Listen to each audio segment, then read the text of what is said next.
Salamo 105 dia andiny voalohany ka hatramin'ny fahadimy ny vakitsika. Samy nahita ve? Ye. Andonge raha tsika mamaky le izy raha tsika mamaky mafy le izy raha hitanao amin'ny anaran'i Jesosy manao hoe miderany Jehova, miantsoa ny anarany, atao fantatra any amin'ny firenena ny asany, mirao azy, mankalaza azy, saintsainy ny fahagagana rehetra ataony, atao voreharehanareo ny anarany masina. Aoka hifaly ny fony izay mitady an'i Jehova, mitadiavany Jehova sy ny heriny, ka tsao mandrakariva ny tavany, tsarovy ny asa mahagaga nataony, dia ny fahagagany sy ny fitsarany vavany. Amen. Ye, dia hitanareo Jesosy tamin'ny Jesosy zany tonga tetỳ ambony tany. Dia izao Jesosy io rehefa mandeha eny an-dalana eny izy dia jereny daholo ny fon'ilay olona tsirairay, fantany hoe iza ny olona tena mitady anazy eo, iza ny olona tena mangetahetana azy amin'ilay ohatra hoe miaraka eny daholo ny olona be da be. Dia fantatry Jesosy zany, dia hitanareo ny nahatonga anazy hoe hitany Zakaiosy teny ambony hazo, satria fantany ny fony Zakaiosy hoe ty Zakaiosy ty tena mitady anahy, tena mikatsaka anahy. Dia androany tsika hitan'Andriamanitra ny fontsika, ny fonao ny foko dia ny fontsika aloha ny tena jereny voaloha hoe raha manandratra tsika androany hoe tsara Andriamanitra fa ianao mpanomehana fahasalamana ohatra, ianao manomehana hery, manomehana fofinaina, manomehana harena, manomehana zavatra rehetra. Dia izao dia ny fontsika ny jeren'Andriamanitra voalohany hoe hatraiza ny fankasitrantsika anazy. Dia andonge vakitsika farany eo amin'ilay andin'ny fahatelo amin'ilay Salamo 105 teo hoe andin'ny fahatelo izy hoe andao rahantsika mamaky mihitsy ilay izy amin'ny anaran'i Jesosy manao hoe atao voreharehanareo izy ny anarany masina, aoka hifaly ny fony izay mitady an'i Jehova, aoka ozy izy hifaly ny fony izay mitady an'i Jehova. Misy olona tena mitady an'Andriamanitra ve eto? Iza ny tena mitady an'Andriamanitra eto? Tena marina? Tena marina?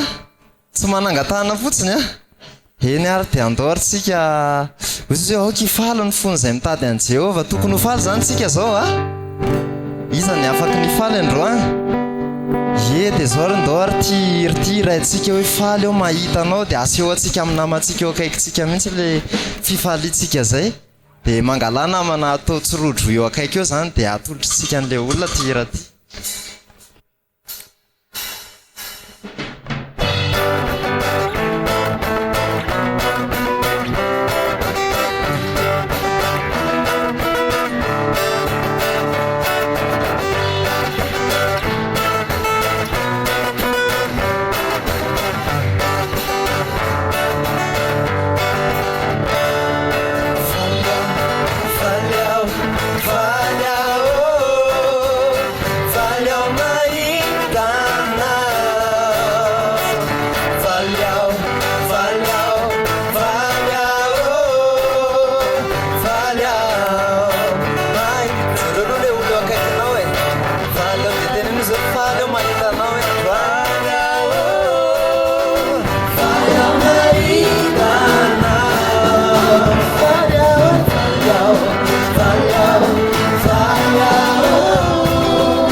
Soa ny anatin'ny fonao zany fiazoany anatinao ny fiainana zay omen'Andriamanitra anao androany fa te hamelombelona anao Andriamanitra na tanora ary tsika nizaniza tsy mifidy Andriamanitra na lehibe na kely te hamelombelona antsika Andriamanitra